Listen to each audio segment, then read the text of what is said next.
پیچھے ایک میرا جو ہولڈنگ گراؤنڈ بن کے رہ گیا ہے جس پہ میں کھڑا ہوں، جس زمین پر، اس کو زرخیز کیا ہے اس علم و آگہی نے، جو علم و آگہی ہزاروں سال سے ساری دنیا کے لیے روشن مثال رہی ہے، جسے شاردا پیٹھ کہے ہیں۔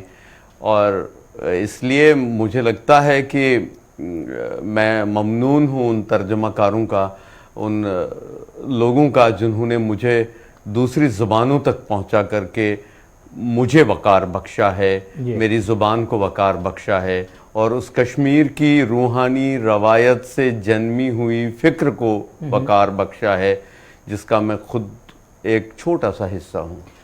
ستیش جی، آپ نے فارسی زبان و ادب کے حوالے سے خاص طور سے بات کی، فارسی زبان و ادب کی کیا کچھ صورتحال ہے اس پر ہم بعد میں آئیں گے، لیکن اس سے پہلے آپ کے ایک دو نہیں قریب کئی مجموعہ کلام پہلے آ چکے ہیں، 3 درجن کے آس پاس تخلیقات ہیں آپ کی۔ ادبی تخلیقات کے حوالے سے اگر بات کریں تو آپ کا گراؤنڈ کیا ہوتا ہے، زمین کیا ہوتی ہے؟ اگر آپ کی شاعری کو کوئی پڑھنا چاہے تو کیوں پڑھے؟ آپ کی تخلیقات کو اگر پڑھنا چاہے تو کوئی کیوں پڑھنے؟ یہ ذرا سا سخت سوال ہوتا ہے، عام طور سے ہمارے جو مہمان ہوتے ہیں ناراض ہو جاتے ہیں۔ آپ اپنے تجربے کی بنیاد پر اپنی زمین کے حوالے سے اگر ہمارے ناظرین کو بتا پائیں تو مہربانی ہوگی۔ سب سے بڑی بات یہ ہے کہ آرٹ اور ادب جو ہے، کوئی بھی فن جو ہے یا ادب جو ہے، وہ ایک ذمہ داری لے کر کے نہیں آتا، وہ کوئی ذمہ داری نہیں لیتا، اس صرف ما سوا اس کے کہ وہ ایک سیلف آنند میں ایک اجتماعی آنند کی کیفیت پیدا کرتا ہے۔ میں ایک سوچ کو، میں ایک احساس کو، میں ایک اظہار کو اپنے اندر ایک انبساط کی صورت کے طور پر دیکھتا ہوں، تو مجھ میں سے ایک تخلیق کے جنم لینے کے امکانات پیدا ہوتے ہیں۔ آج کل جو لٹریچر لکھا جا رہا ہے گلوبل لیول پہ، صرف میں اپنی زبان کی بات نہیں کر رہا ہوں، ہندوستانی زبانوں کی بات ہی نہیں کر رہا ہوں، اس میں ایک دقت یہ ہو گئی ہے کہ ہم فیشن کا آرٹ جو ہے، فیشن کا ادب جو ہے وہ تیار کرنے میں لگے ہوئے ہیں۔ تو لگتا ہے کہ ہم کرافٹ میں زیادہ دھیان دے رہے ہیں دین دا آرٹ۔ کرافٹ اور آرٹ میں اتنا فرق ہے کہ پیپر ماشی ایک کرافٹ ہے جبکہ پینٹنگ ایک آرٹ ہے۔ سو ہم نے اس کو ایک کرافٹ کی طرح لیا ہے کہ جس طرح سے آج کا فیشن کا لٹریچر لکھا جا رہا ہے، اگر میں اس سے الگ لکھنا شروع کر دوں تو میری کیا پہچان بنے گی؟ لیکن ستیش ومل اس میں سے ایک ایکسیپشن ہے، اس نے بتا دیا کہ یار آپ اپنی طرح سے سوچو، اپنی طرح سے لکھو، بھلے ہی وہ آس پاس کے لوگ اس سے مختلف طرح سے لکھ رہے ہیں۔ اور جیسے میں نے الگ سے لکھنا شروع کر دیا تو میرے مداحوں کی کمی قطعاً مجھے نہیں کھلی۔ ہاں، مجھے اس فیشن کے ڈھرے میں خود کو فٹ کرنے میں دقتیں ضرور آئیں، کیونکہ جہاں پہ بنا بنایا ایک طریقہ کار ہوتا ہے، وضع شدہ طریقہ کار ہوتا ہے، چلن کا طریقہ کار ہوتا ہے، اس میں لگتا ہے کہ یار یہ آدمی تو کچھ الگ سے بات کر رہا ہے، یہ آدمی تو کچھ الگ سے تخلیق کر رہا ہے، تو اس کو منانے میں تھوڑا ٹائم ضرور لگتا ہے۔ لیکن جب وہ لوگوں کی، کیونکہ ہمارے آس پاس صاحب حس لوگ بہت زیادہ ہیں، ادب اور آرٹ کے لیے عام آدمی سے زیادہ ان لوگوں کی بات معتبر اور اچھی مانی جاتی ہے جو صاحب حس لوگ ہوں، جو گہرائی اور گہرائی کو سمجھ پاتے ہوں۔ میری خوش نصیبی ہے کہ مجھے دونوں طرح کے لوگوں کے ساتھ کنیکٹ کرنے کا موقع ملا۔ بات بے شک ایک نئے اسلوب میں کی، لیکن فکر وہی تھی جو فکر میری زمین نے، میری سرزمین نے ساری دنیا کو بتا دی ہے، وہ ہے صوفیہ کی اور رشیوں کی اور منیوں کی، جو انسانیت کی اور آفاقیت کی فکر ہے۔ میں اس کے ساتھ جڑا رہا، تو اس لیے میں عام آدمی کے ساتھ بھی اتنا ہی پاپولر ہو گیا۔ مجھے اس بات کا اطمینان ہے اور میں اس کا صلہ بھی خود کو نہیں دیتا ہوں، اس علمی روایت کو دیتا ہوں، اس روحانی روایت کو دیتا ہوں جو میرے وراثت میں ہے۔